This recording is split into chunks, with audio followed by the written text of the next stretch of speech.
How much trouble do you think Trudeau is actually in here, Jason? Well, today was more of a phony war, Todd. There wasn't going to be a conclave with white smoke. There wasn't going to be a new pope today. I think we all knew that going in. There was a bunch of people who wanted to air their grievances. I guess it's Festivus come early here at the Liberal Party. But the truth is, this was not going to result in a leadership change today. There was just not enough of those caucus members willing to do what's really required if they wanted to get rid of him, right? Which is threaten to stand as an independent, go to a caucus, go to a microphone and say it. Start circulating the letter that's been circulating privately out there publicly, showing journalists that kind of thing. That stuff has not happened. I think Trudeau knew he was probably going to sail through today, and I think it's the disappointing part for Canadians is the message coming out of that caucus meeting is just more of the same, and that's the baffling thing about these guys. They're down to 20% in the polls. The Prime Minister is historically unpopular. They come out of the meeting and they say, you know who the real problem is? Pierre Poilievre. More of the same. We're just going to try a little harder.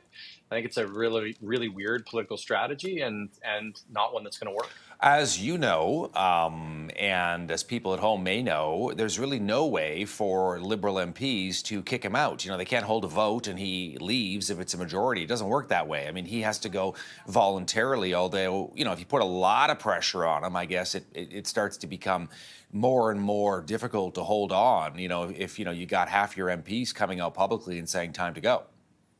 Todd, I remember I'm old enough, sadly, to remember the Chuck Strahl, Deb Gray days for Stockwell Day. And this can be done, right? That was before the Reform Act, which, an interesting piece of legislation that Michael Chung brought in. But that was, we're talking about 25 years ago. Chuck Strahl and Deb Gray and a group of 10 or so MPs decided Stockwell Day wasn't going to win the next election. And it was time for a change. And they forced it. They quit. They were fired. They resigned. They went to the microphone every single day and put that kind of pressure on. The truth is, that's probably what would be required here. And it looks like the Liberal MPs don't have the stomach for it. They're, it sounds like, ready to, throw their lot in with Mr. Trudeau and put their seats at risk. And, if they lose the next election, I guess they're thinking so be it. But they certainly aren't willing to do what's required so far. And I think that's a surprise for some Canadians. If Trudeau were to go, then what? Like, let's say, Jason, he decides to, leave in the next couple of weeks. I mean, doesn't that create a lot of problems for the Liberals? How do they elect a new leader and get ready for another election, which could happen in 5 or 6 months from now? Yeah, I'm not going to pretend that's easy. He's been using that argument against them, I would say, for the better part of a couple of years now.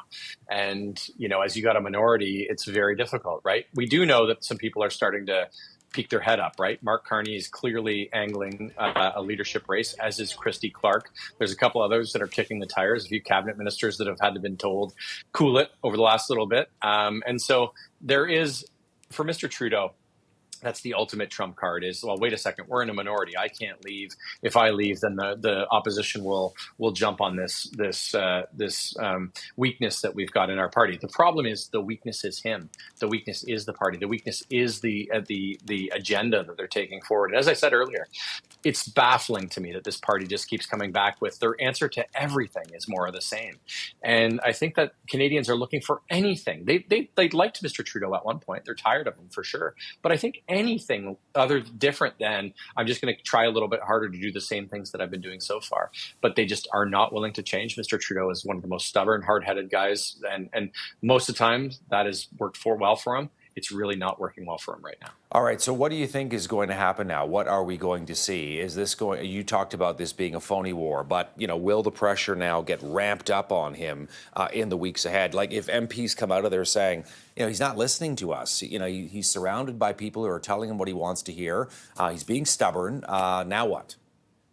There's going to be some leaks coming out in the next couple of weeks. I assume this is what usually happens, right? A bunch of the people who smiled into the cameras today and said we're all together are going to go call people like you, sadly, Todd, and say, maybe we're looking for some real action. He made some real promises. We're waiting for him to follow through on those things.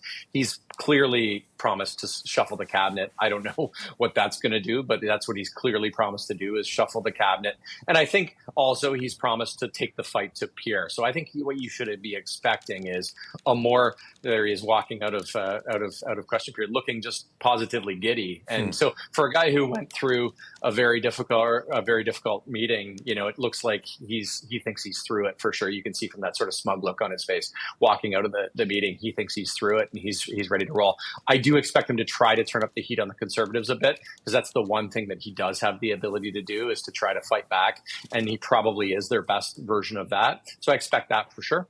But listen, I think by Christmas he'll be back ensconced as party leader, and I think a bunch of these rabble rousers will be a little bit disappointed with the results, and they'll still be 20 points behind in the polls, and the Liberals will be saying more of the same. So again, this has been a couple of years of this, Todd. If you're going to accept it, you're going to accept it if you're a Liberal MP. Well, we're going to be talking about it again, no doubt, my friend, in the days and weeks ahead. Thanks for this in the meantime.